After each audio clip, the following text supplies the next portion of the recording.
welcome back to my channel. In this video, I'm going to be talking about bingeable books. Books that you sit down to read them and you just want to sit there all day long and just finish the book. Books that when you go to real life, you're like, why am I here? I want to go back and read my book. And books that you know are trusted and will definitely get you out of a reading slump or just a bad reading life journey, and that's what I'm going to be talking about today. So if you're ready for some fun addictive books, keep on watching and let's get started.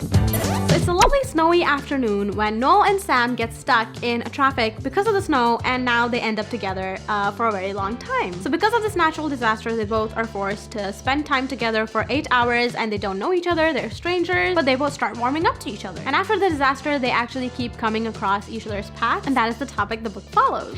3 words I'd use to describe this book would be welcome, adorable, and cozy.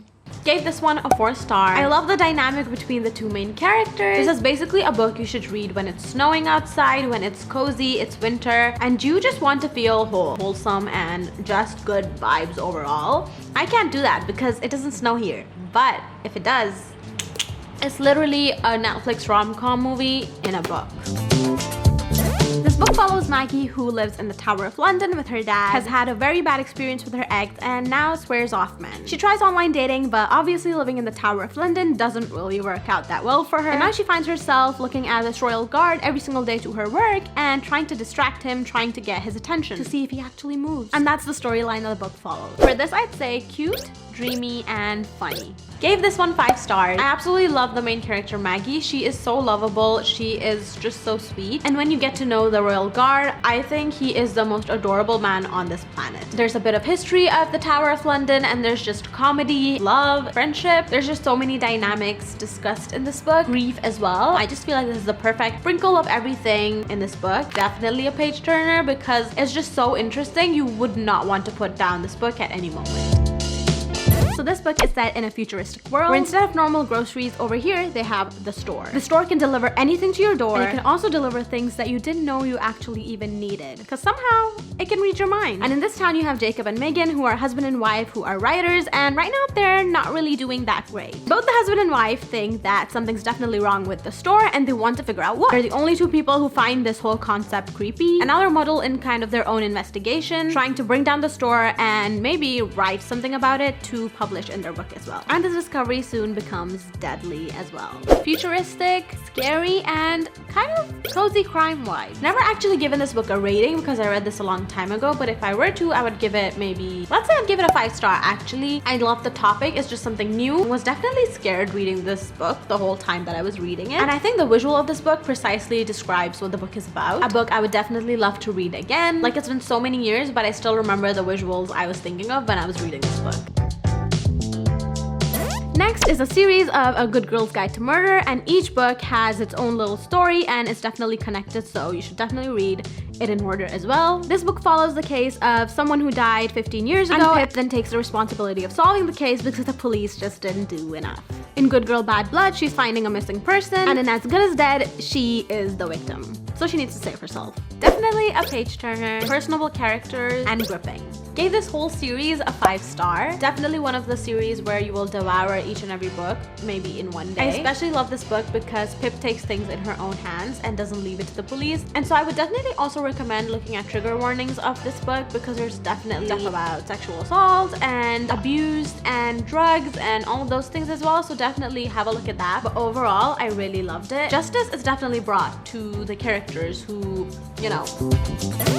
Jane is the main character of this book, and she finds herself renting a really beautiful, large house for a really affordable price, but it comes with conditions. The person who made it has a set of rules that Jane needs to follow in order to be approved to actually stay at the house. Once she agrees, she starts living at the house, but she discovers something mysterious. That a previous tenant named Emma actually died in that house, and now she is kind of paranoid. So Jane starts digging up the history of the house, and what she finds out is, yeah. For this, I'd say architecture, psychotic, and surreal. This one is definitely a 5 star. I read this a long time ago, many years ago, and I still remember it to this day. I love Jane, the main character, and her dynamic with the owner of the house. There's actually even a show after this book, so after reading this, you can watch that as well, and it's definitely a page turner book, and you might just finish this in one day.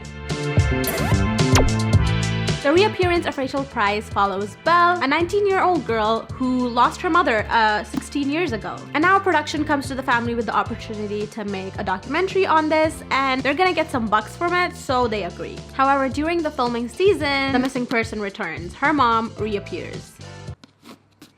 Belle, however, is not convinced that the reason her mother returned is real, and now she's investigating the whole thing, and that the people around her aren't what she thought they were. Mysterious, bloody, and not a word, but filled with plot twists. I gave this one a 3-star, but that doesn't mean this book was a bad one. It was a bit long, and the ending was just dragged on a bit. But overall, in terms of bingeableness, it's definitely bingeable, and I finished this in 3 to 4 days. I think it's just the mystery overall. I loved it. I'm not personally attached to any character except maybe the assistant who's on set, but yeah, that's it about this book.